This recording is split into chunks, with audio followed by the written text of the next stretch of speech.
It's Philosophy Talk. What's the most profound thing you've ever read in the summer? Plato's The Meno. UC Berkeley psychologist Alison Gopnik.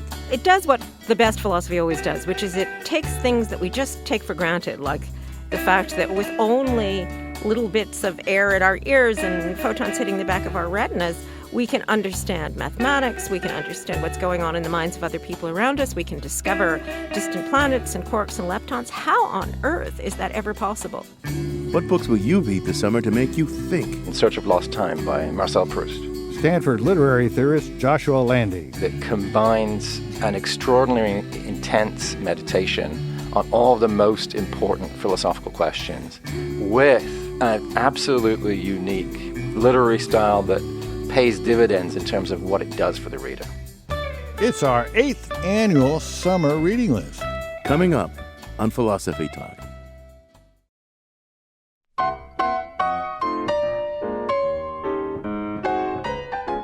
Welcome to Philosophy Talk, the program that questions everything. Except your intelligence. I'm John Perry. And I'm Ken Taylor. We're coming to you from KALW in San Francisco. Continuing conversations that began on the Stanford campus over at Philosopher's Corner.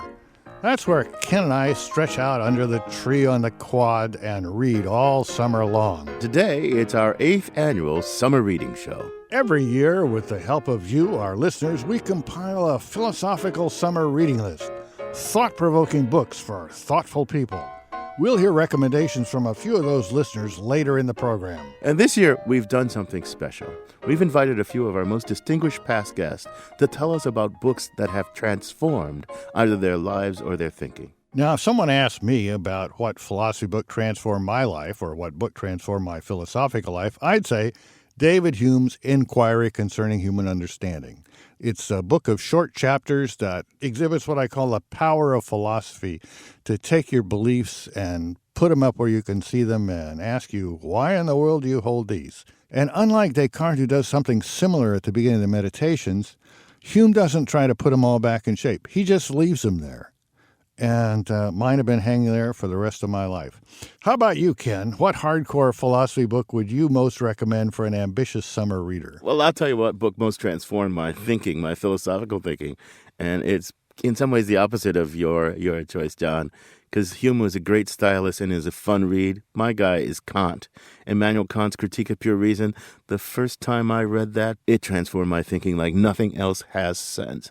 I mean, Kant, I believe, is the first person to really see deeply into the inner workings of the human mind, and I believe he got many things right, and that modern cognitive science is just now catching up with him. It's not an easy read, but it's a very rewarding read if you stick with it. If you take it to the beach, people will think you're profound. I got to give you that. Well, Ken, not everyone finds philosophy as transforming as we do. Lots of people prefer fiction. And there's a lot of fiction that can stimulate your brain as much as Kant or even as much as Hume. And we sent our roving philosophical reporter, Caitlin Esch, to talk to some fiction lovers and fiction researchers about what happens in the brain when we're reading good fiction. She files this report. Retired teacher Nancy Gallagher loves Jane Austen novels. She's read every one at least 10 times. They're all wonderful, and it's impossible. It's like choosing among your children. Which do you love the most? When Gallagher first discovered Austen decades ago, she couldn't get enough. She'd watch films based on the novels. She read all the Austen biographies. My daughter thought that I was obsessed. Then about 18 years ago, she found out about the Jane Austen Society. And I remember when I went to the first meeting, I thought I'd just died and gone to heaven because I could come out of the closet. I could say, I am a Janeite and not feel foolish. Gallagher says when she's reading Austen, she falls into the world of the characters so easily. She loves Elizabeth Bennet's wit in Pride and Prejudice, and Fanny Price's moral strength in Mansfield Park. They do become real. They're as real to you as many of your own acquaintances and companions. We, in interaction with this really rich literary text, produce this amazing imaginary world. Natalie Phillips is a professor at the University of Michigan. it is a very unique mode of attention, I think, because in the end, they're really just words on a page. As a scholar of 18th century English literature, she got to wondering about the cognitive aspects of paying attention and what it means to be distracted. So she teamed up with scientists to scan the brains of a few dozen PhD students as they read the second chapter of Jane Austen's Mansfield Park. As their brains were being scanned, students were told to switch between reading for pleasure and reading closely for literary analysis, the way PhD students are trained to do. We're sort of tracking the blood flow in their brain, as well as getting the compatible eye tracking. We also had measures like heart rate and respiration. And at the end, they get out and they write that literary essay. Phillips wanted to look at how brain activity differed between the two reading styles. By tracking eye movement, she hoped to identify the passages that caused readers to slow down or look away and become distracted. You might have expected to see pleasure centers, for example, activating for the more relaxed style of reading, and regions associated with work, attention, and cognitive load at work for literary analysis. And what we found, in fact, was something else entirely. So what's taken us by surprise in these early results is how much, in fact, we're seeing the whole brain transforming in individual subjects as they shift between reading Jane Austen for pleasure and close reading, and in regions that extend far, far beyond those traditionally associated with attention and executive functions. For at least one person, the results were dramatic. In one individual, we actually saw literary analysis activating unexpected areas of the brain that we use to place ourselves spatially in the world, the somatosensory cortex, as well as areas dedicated to physical activity, like the motor cortex, for close reading. And that's not at all what you would expect in certain ways. And so the question that you would begin to ask, if this holds for the subjects across the group, is why? And what does it mean to pay attention? Phillips hopes once the results are fully analyzed, we'll have a better understanding of what it means to pay attention and what's happening in the brain when we get lost in a good book. For Philosophy Talk, I'm Caitlin Esch. Thanks, Caitlin. I'm John Perry, along with Ken Taylor, my fellow philosopher from Stanford University. It's our 8th annual summer reading show, and this year we've invited some of our favorite past guests to tell us what philosophical reading most transformed their thinking or their lives. We're joined now by Joshua Landy. He's a professor of literature at Stanford. His most recent book is How to Do Things with Fictions. Josh, welcome back to Philosophy Talk. Thanks very much. So what's the philosophical book that has had the most influence on your life, your thinking, your career, whatever? Well, it's not technically a work of philosophy. It's a novel called In Search of Lost Time by Marcel Proust. Or Remembrance of Things Past, as some people used to call it, right? Exactly, yes. So it's not philosophical, but it's very, should I say, introspective? I mean, is it phenomenological, could we say? Well, I mean, it is actually philosophical in the full sense of the word. I mean, it's not a treatise. It's not a work of philosophy in that sense, but it is, among other things, a meditation on certain key philosophical topics like memory and selfhood, perspective, knowledge, things like that. It's got some extraordinarily beautiful sentences. And if you can get past the fact that it's not exactly action-packed, that has to be acknowledged. But then every now and again, there are these extraordinary epiphanic moments, and the Madeleine is one of those. So Tell people about that for... Yeah. So what you've got to imagine is that there's a middle-aged man lying in bed thinking about all the rooms that he slept in throughout his life. And in particular about this childhood holiday home where he used to go every summer. But all he can remember of that entire experience is one thing, namely what it felt like to go to bed. That's it.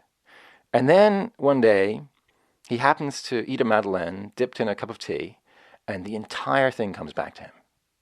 And it's not just that he gets to remember his past, which is already pretty good. It's that this experience makes him feel immortal. So, Josh, the first volume used to be called Swan's Way. Is it still? That's called? right. Yeah. I picked that up. This was in the late 70s, and I read it just virtually straight through. As a matter of fact, I was on the beach, and I got terribly sunburned because I couldn't put it down. But then I haven't ever had the courage to go back to volume 2, maybe because I'm afraid I'll get sunburn again. I don't know.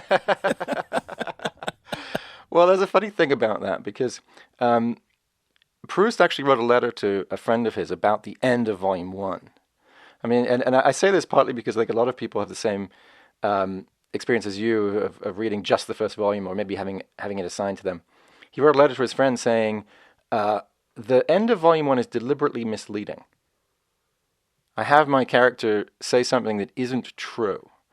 And it's only much, much later in the novel that it'll be revealed that in fact this is false and there's a much better way of thinking about things. And he says, too bad for my reader if he takes me to be believing this. So look, Josh, I know that Proust's In Search of Lost Time must have had a tremendous influence on you because you're now a scholar of Proust. But did you first come to this, in your scholarly pose, or did you come to this just as a thinking, reading person?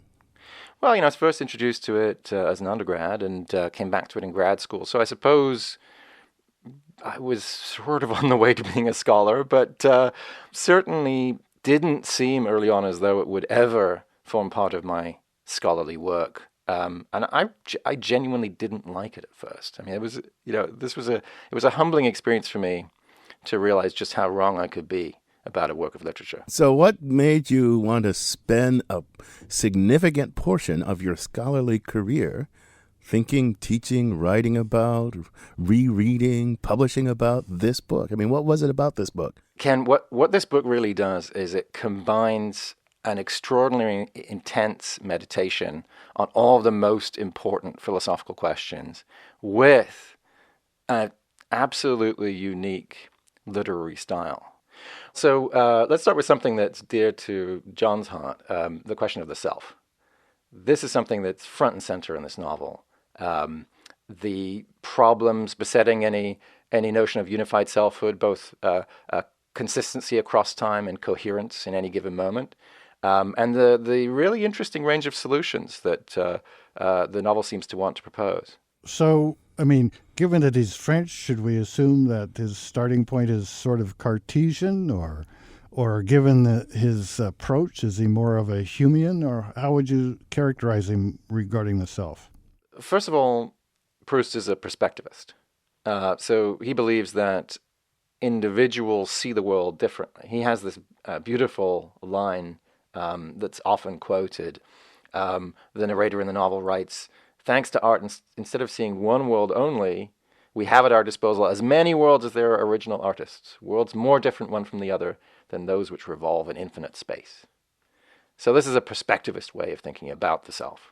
I guess the main thing I'd want to say about it is that a mistake people often make is to think that the character in this novel is Proust, and that this is an autobiography. And so people often say, Proust one day ate la Madeleine and remembered his childhood.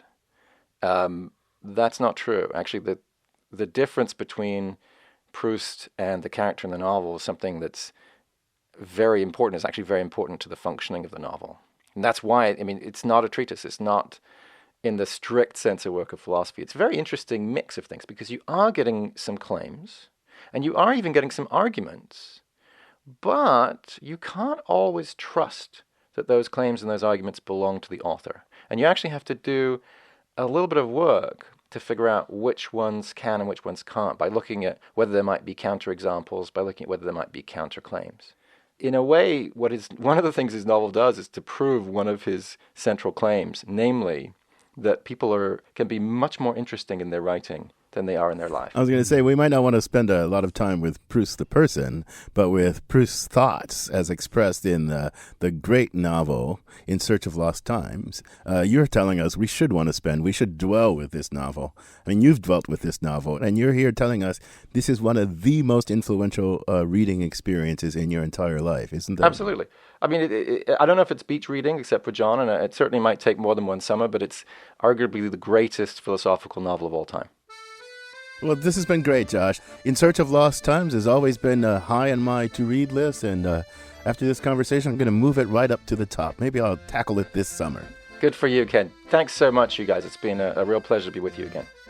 Josh Landy, sharing his thoughts about Proust's monumental In Search of Lost Time, his idea for good summer reading. You're listening to Philosophy Talk. Today, we're putting together our annual summer reading list. What's on your list? After the break, we'll hear from some more past guests about the philosophy books that have most influenced them. Transformative reading when Philosophy Talk continues.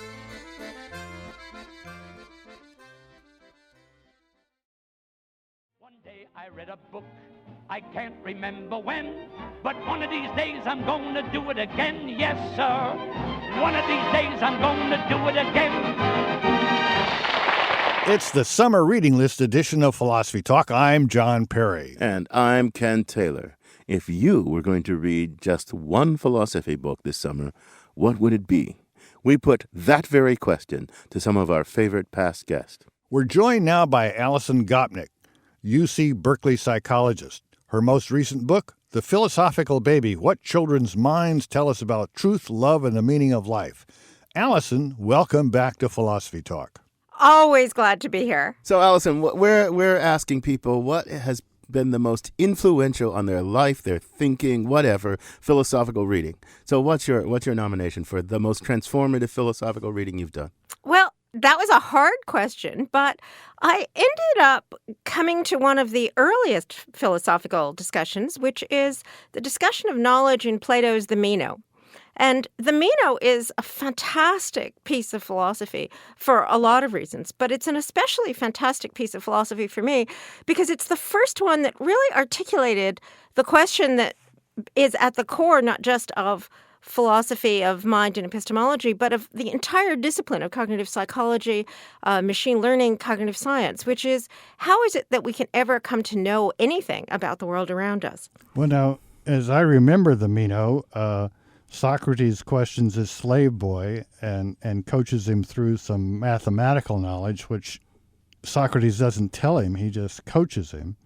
And this is supposed to show that that he actually had a prior life and he's recollecting all this. That's probably not the theory you advocate. Right. So as is often the case, Socrates had all the right ideas about what to do. His experimental methodology needed a little bit of work.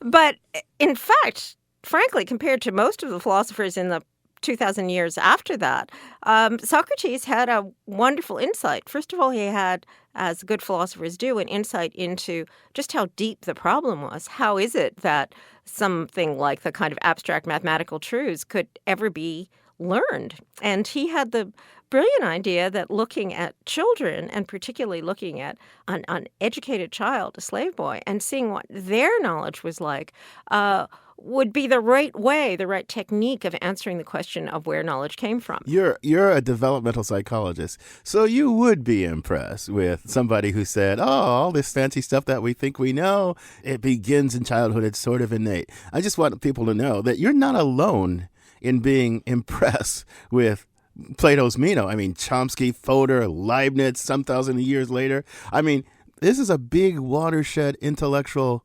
development in the history of the West, right? Wouldn't you say that? Yeah, exactly. So I think part of the reason why the Meno is so great is because it does what the best philosophy always does, which is it takes things that we just take for granted, like the fact that we know about the world around us, and it makes us realize just how incredible it is that, with only little bits of air at our ears and photons hitting the back of our retinas, we can understand mathematics, we can understand ethics, we can understand what's going on in the minds of other people around us, we can discover distant planets and quarks and leptons. How on earth is that ever possible? Now, as I recall, the opening question about the Meno is whether virtue can be taught, right? Exactly. So how did you get from virtue to geometry, and what was that connection between? Because Socrates takes this slave boy, the Meno, and shows that he already has implicit knowledge of geometry. But what's that connection with virtue? And I mean, would you make the same claim about virtue? Right, that it's already there, implicit, innate in us or something like that? Well, I think that the contemporary developmental evidence shows that Socrates was actually wrong both about virtue and about mathematics. So if you actually just did the experiment the right way, what you'd find out is that though, in fact, impressively strong elements of what we think of as a knowledge of both virtue and mathematics, and also things like causality and everyday psychology, are in place literally from the time we're born.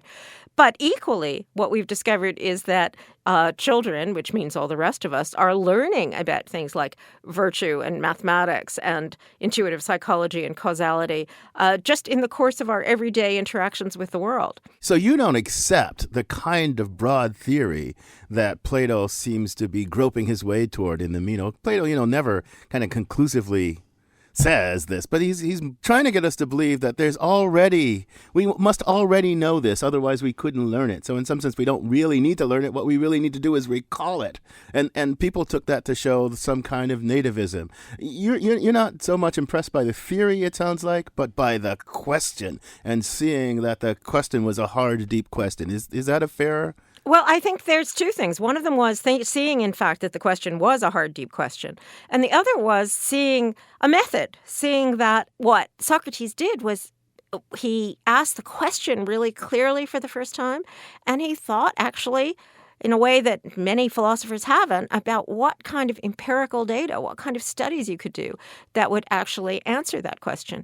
Now, as I say, hey, one experiment, not a lot of methodological training. He probably hadn't taken introductory developmental methods. Not too surprising that he ended up with the wrong answer. So ending up with something that was pretty much like what many distinguished developmental psychologists think 2,000 years later, hey, that's not too bad.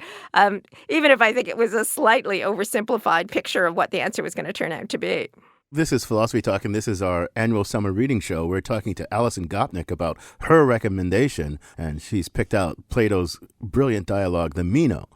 Alison, you kind of said that Socrates as portrayed by Plato in the Meno comes off as pretty sophisticated compared to the next 2,000 years' worth of philosophers. So let's go towards the end of that period and look at David Hume. It sounds like maybe his actual theory is one that you would find more plausible. But in what ways do you find him coming up short compared to Socrates? Well, it was a hard call for me when you asked this question about whether to use Hume's inquiry as an example or the Meno, because Hume is going back and asking exactly the same question now about causality. How is it that you could ever come to understand causal relationships? But of course, Hume is coming to the opposite conclusion. So what Hume says is, look, you couldn't possibly know this to begin with. It must be something that's the result of your experience. And I think in some ways that tension has informed developmental psychology and cognitive science for its entire history. So, Alice, I want to ask you a question about, you mentioned that Socrates probably did not take any courses in experimental design, right? But he stumbled on to something. It made me wonder something. So philosophers have long asked these questions and have said, I think, interesting and powerful things about them. Psychology views itself as an empirical science, not a philosophical discipline. Do people ever assign the Meno in an intro to developmental psych program? Well, we do in my class. I'm not sure whether they would do it in everybody's class. But I actually think, to be a little controversial now, I think the real danger at the moment is that the success of neuroscience has meant that there's a tendency to think that all of these problems are somehow going to be solved if we just have, more information about how the brain works. So I think the problem is that more and more investigators aren't even really getting to know very much about psychology because of the legitimate concern and interest in the details of biology and neuroscience. So if you can't teach them psychology, philosophy has no hope. Yeah, I often think that if the younger generation had just been educated the way I was, we wouldn't have all these computers and mathematical theorems to worry about, and life would be better. Well, the other side, the positive side, since you mentioned computers and mathematical theorems, actually, I think what's happened in the last 10 years or so is that there's been this fantastic new integration of work in mathematics and in machine learning, and also work in philosophy and what's called formal epistemology and theories of induction, and then work in developmental psychology psychology. And those three fields have come together in a really striking way to actually start giving us some answers to the question of how you really could know about the world from data. You're definitely right. And I think this is a great moment in the history of inquiry. And I do believe that we've all got a job to do and we've all got to work together. So I'm for smashing disciplinary boundaries. And I love it that you assign the Mino in your Intro to Developmental Psychology class. That means, there is hope for the future.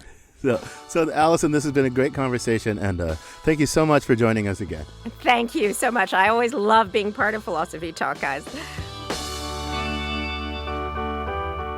Psychologist Allison Gopnik and her pick for the work of philosophy that has most influenced her, and one that she thinks will make great summer reading for you. You're listening to Philosophy Talk. We're compiling our annual summer reading list. Up next, Julie Napolin. She's a professor of digital humanities at the New School for Liberal Arts.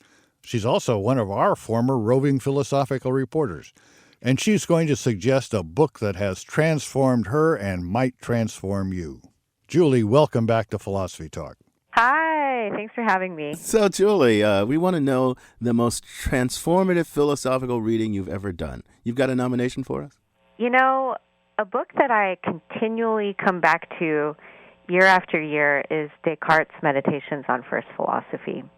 Now, usually what strikes people about Descartes' Meditations is the first meditation, where he says, look, if we're going to be rational, shouldn't we take all our beliefs and hold them up and look at them and kind of doubt them until we can figure out a good reason to believe them? And then he turns out just a couple pages later that he doesn't believe much of anything. Is that what happened to you? You just kind of said, oh my gosh, I don't have any reason to believe anything. Yeah, he really takes you through this rabbit hole of doubt, and he sort of takes you step by step. And I love that he writes it in this memoir fashion, where every day is kind of a new meditation where he's doubting something else and slowly rebuilding his ability to believe that he exists. Julie, I know your PhD is in rhetoric. I mean, is part of what you appreciate? Is it the philosophical ideas? Is it the form of the writing? Is it the combination? What is it? Oh, Ken, you really hit the nail on the head. I loved the way it was a voice coming from the text, and that he sequestered himself in this room to converse with himself, and the rhetorical gymnastics, the way he's sort of thinking about language and his own ability to describe things. I think it's as much an amazing piece of rhetoric as it is an amazing piece of philosophy. I think you're right about that. And part of me laments that professional philosophy in our times is not hardly ever produced like that. It's produced in sort of premise, argument, conclusion. Everything's rigorously defined. You don't really go on a journey through the thinking mind that you're confronting. And that seems to me a loss for philosophy. I don't know if academic philosophy could be carried on in that way, but I think philosophy for a broader thinking public might well be carried on. Yeah, I think you're right about that Descartes had this incredible courage to address his audience as himself, and that he wasn't hiding behind a veil of authorship in a way. Julie, the beginning and end strike most of us as pretty plausible, but in between he makes what Hume calls a very unexpected circuit. That is, he gets from the existence of himself to the existence of the physical world by first proving the existence of God and then arguing that God wouldn't fool us about something so important. So do you hang in there with Descartes through the whole Meditations, or do you jump off at some point?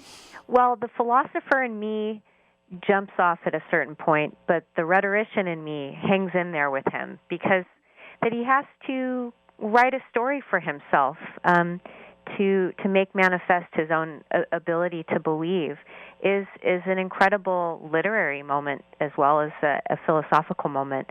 So I'm sort of divided, but in some ways what it demonstrates is that maybe has to be a reference to some outside that exists in order for us to conjure from the ground up our own existence. That maybe that's a move that he has to make. I mean, I have a complicated view about the Meditations as a set of philosophical doctrines. Descartes deeply understood the characteristic properties of a mind, of mindedness, and had a powerful but I think ultimately unsuccessful and confused argument for his metaphysical dualism, his distinction of mind and body. But at the same time, I think that argument for dualism has a powerful implication that all minds are equally minds. And that's a huge watershed moment because the Greeks thought there were female minds and male minds and barbarian minds and Greek minds. Descartes says, all that stuff comes from differences in the body, but the mind, it's just the mind. If you got a little touch of mind, you got the whole touch of mind. I think that's brilliant. He anticipated arguments of Chomsky's about the nature of language and thought and all this sort of stuff. So I think it's a brilliant mixture of the confused and the deep. Yeah, and I think one of the things he says very early on at the beginning of the text, that all minds, if they are willing to undergo this act of meditation, can derive for themselves the veracity or the reality of their own existence. And that's an incredibly egalitarian or democratic move, and I love that. This is a puzzling thing, because there was a generation of feminists who thought that Descartes was one of the bad guys.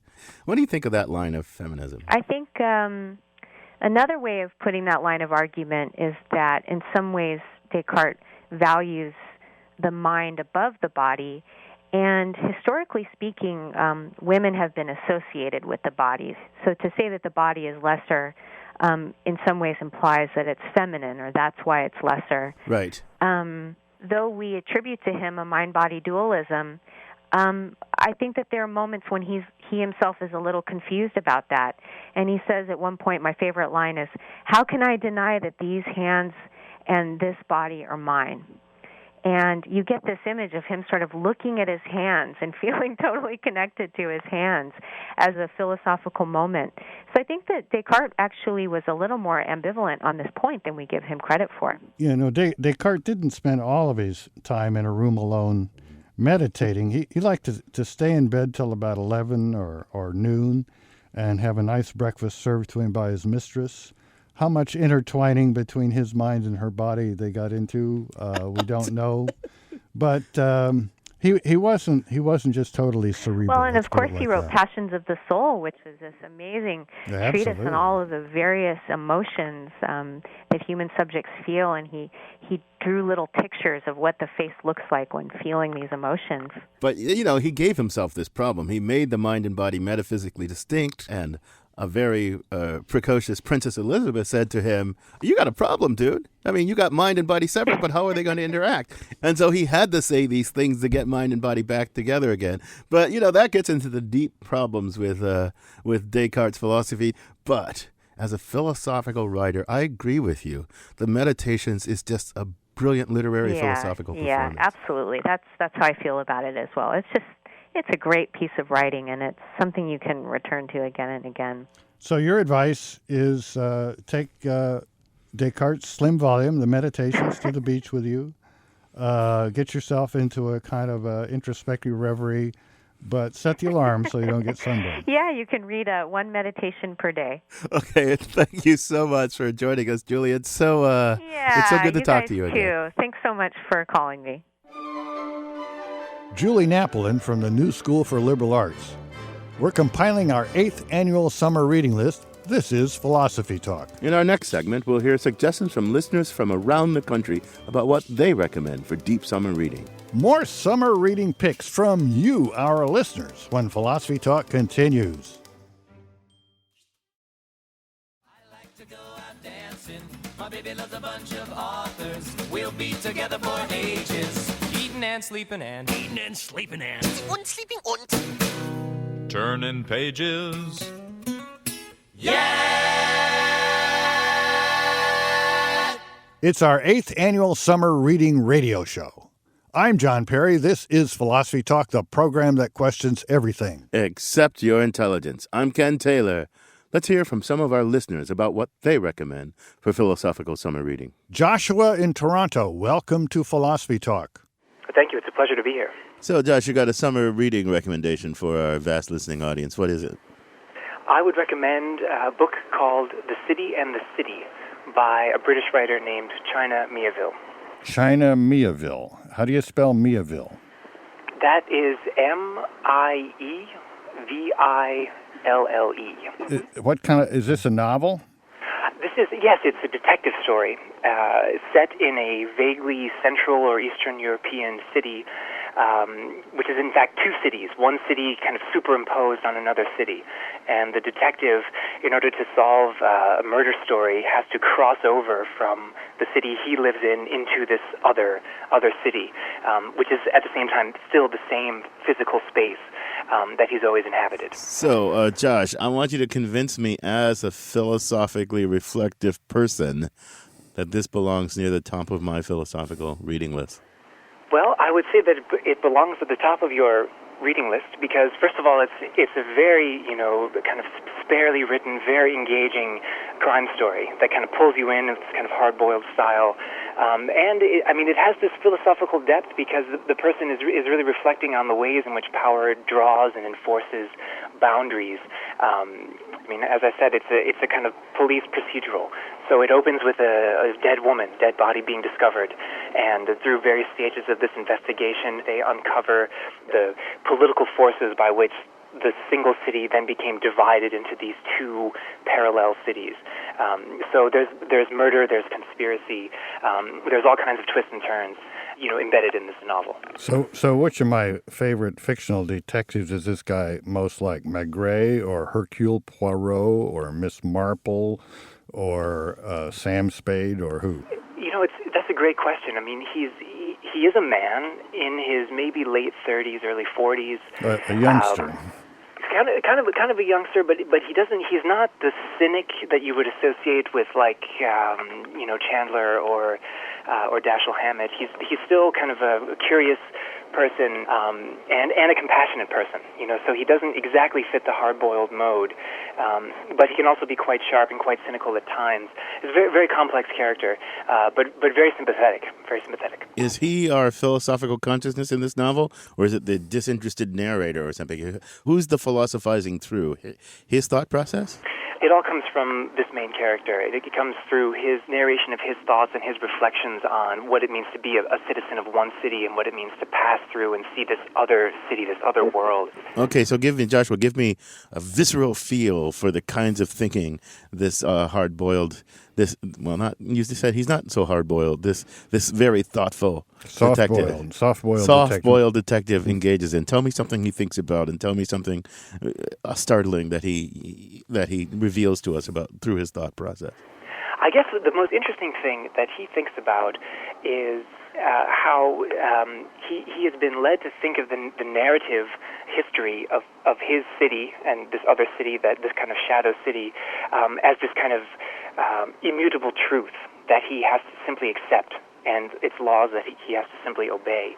And as he's uncovering the conspiracy behind this woman's death, he realizes that is in fact an arbitrary story told by power. So that's I think where the philosophical depth comes from, that he's not just kind of following a kind of mystery story that leads nowhere, but it kind of leads to the heart of how he thinks about the history of the city that he lives in. So it kind of sounds like maybe an old Ross MacDonald thing, very cerebral. I tell you, one of our other listeners suggested that I read the 1,600 pages of remembrances of things past, but I think I'm going to put your mystery novel first because I love mystery novels. So could you give us the author and the name again? Certainly. The name is China Mieville, and his book is called The City and the City. Well, Josh, you've done a pretty good job of convincing me that this belongs on my very crowded summer reading list, so I'm going to thank you for joining us.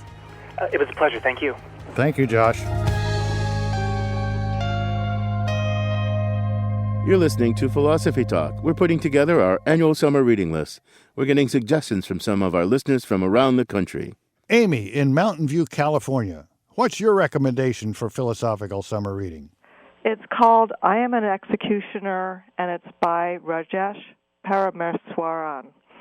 Well, maybe you better spell that last name so our listeners can find it at the bookstore. Sure. It's Parameswaran.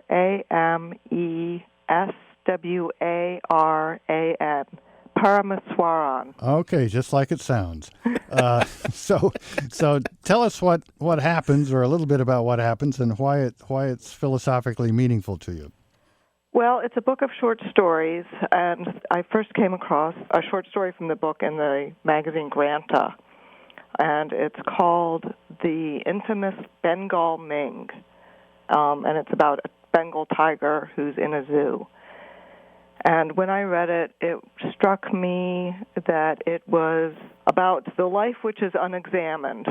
Oh, that's the life that's not worth living, You mean according to Socrates. the Bengal tiger doesn't examine his life? Exactly. Well, I can understand that. Yeah. Yeah. Right. But of course, we're all, in some ways, the Bengal tiger. Mm-hmm. So what does this short story tell us are the pitfalls of the unexamined life? Well, the story is about the love that the tiger feels for the zookeeper.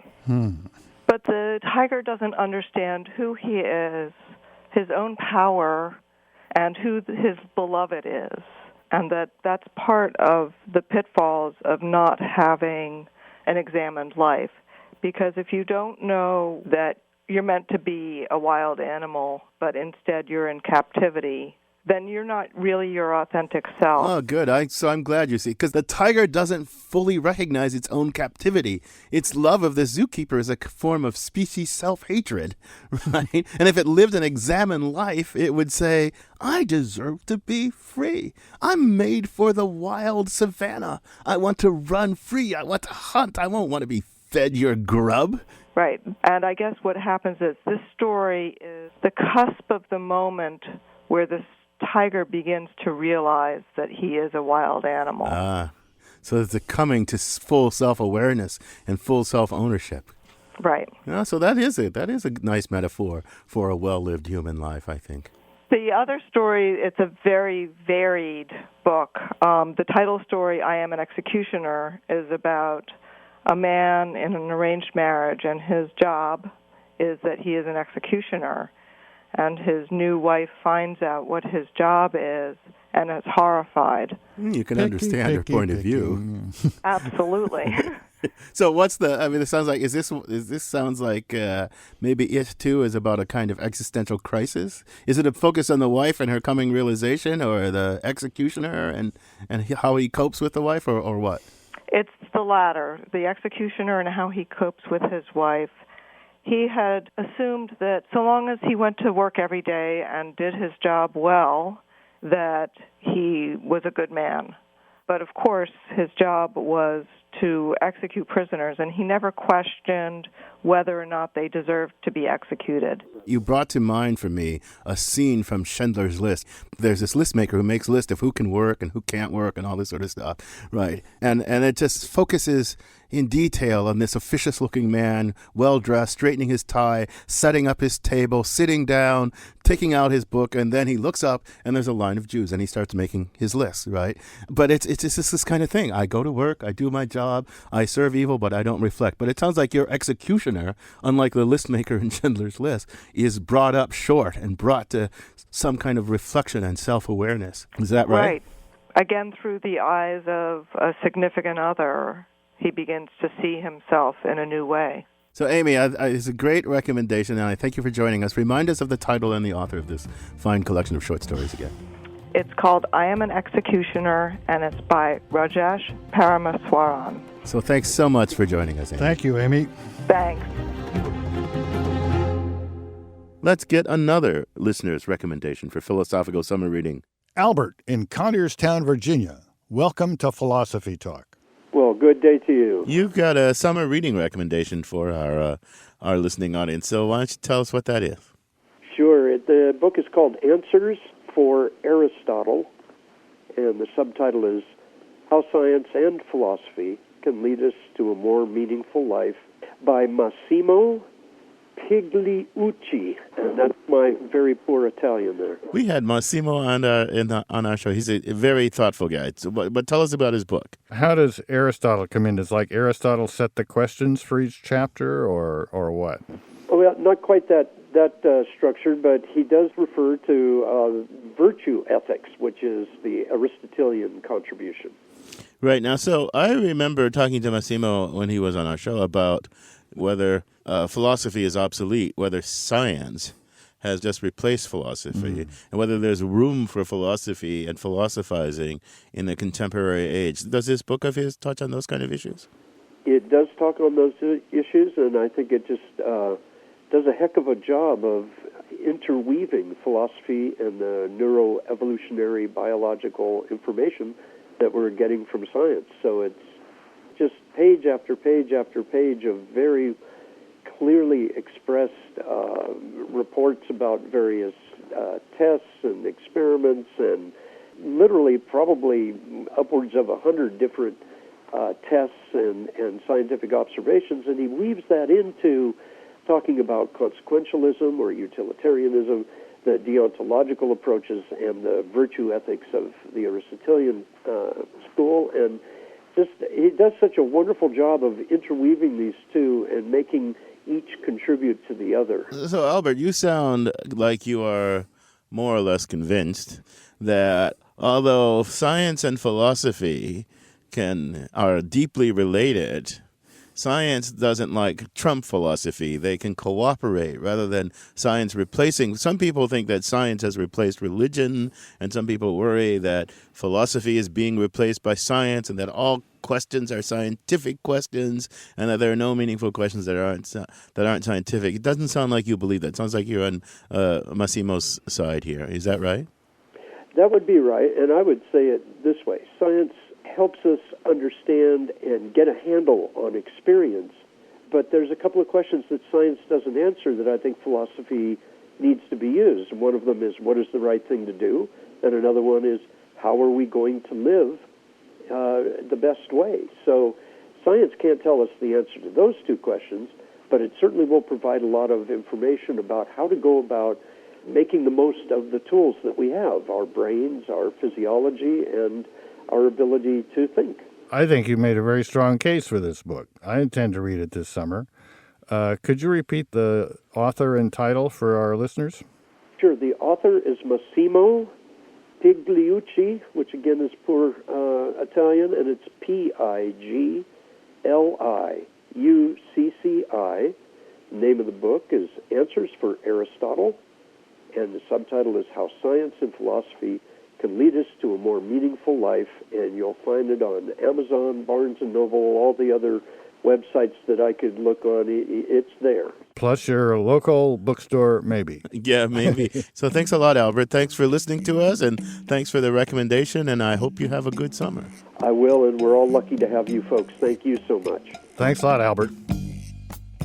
You can find all the books we've talked about on the show today, as well as many more suggestions from our listeners and guests, over at our webpage, philosophytalk.org. Now we take a quick summer stroll with Ian Scholes, the 60-second philosopher. Ian Scholes, a book is a kind of relic, I guess, like the hula hoop, concept albums, and capitalism. Having books isn't quite shameful yet, though there does seem to be a growing cultural frowning. Why have two books? All you need is one Kindle. You're destroying forests, wasting space, and hindering the great and good Amazon in its quest to copyright reading. Books themselves are rapidly becoming even more of a niche market, and yet people are reading more than ever, I think, if skimming is reading. Remember when Dig was hot? This is a site in which users post links, and users vote on them, up or down. Apparently what happens is the users team up to elevate a favorite site in the ratings, or team up to bury items. Back in 2007, for instance, a group of users allegedly teamed up to remove links to articles about politician Ron Paul. In the hearts of those who love this sort of thing, apparently Dig is slowly being replaced by Reddit. A little bit more lefty libertarian, they like Ron Paul at Reddit, but they still have the same stupid up-and-down vote system. This kind of relentless quest to be the first to the hippest gives me the creeps. Yet, I do read Gawker and Wonkette. They're funny. But they both only display the first paragraph of a story. If you're suitably amused, you click to read more, which also brings you to the comments, the lifeblood of the new literacy, near as I can tell. On Gawker and Wonkette, commenters have their own handles, know each other, and try to outdo each other in clever responses to what they've read. This becomes irritating. It's as though letters to the editor become more important than the newspaper, which, I guess, is exactly what's happened. Even the New York Times is consumed by comments. If I read an amusing column by Gail Collins, for example, I will probably read a comment that begins, "Nice column, Gail," or "Sorry, Gail, you missed the boat that time," as though your personal friend, Gail Collins, really cared what you thought. But, you say, aren't all these readers actually reading? Isn't that a good thing? Well, maybe. If a story runs more than, say, 800 words, you might read in the comments, TLDR. This is internet for too long, didn't read. How is this irritating? Well, first, if you didn't have the time to finish reading the story, Where did you find the time to make your lazy comment? Second, if you didn't finish reading it, why are you bragging about your own inability to pay attention? Then there's this comment I came across in a forum by people sad that newsfeed aggregator Google Reader is going away in 2013. Under discussion, what should replace Google Reader? Quote, sometimes I want to see the feed under more labels. The original Reader approach worked quite well for my 3,000 plus feeds and 100 plus labels. What I missed was simply sharing a label to friends or public, unquote. 3,000 plus feeds, 100 plus labels? This guy isn't a reader, he's a filing system. Not that there's anything wrong with that, but, well, there is. I gotta go.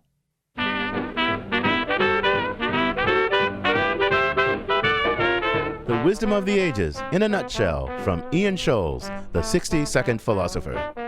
Philosophy Talk is a presentation of Ben Manila Productions and the trustees of Leland Stanford Junior University. Copyright 2013. Our executive producer is David Demarest. The program is produced by Devin Strolovich.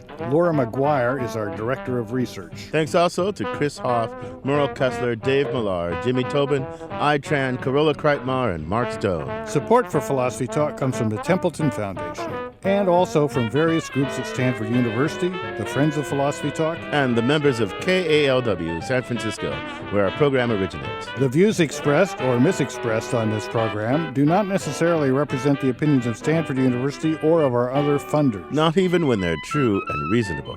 The conversation continues on our website, philosophytalk.org. I'm John Perry. And I'm Ken Taylor. Thank you for listening. And thank you for thinking.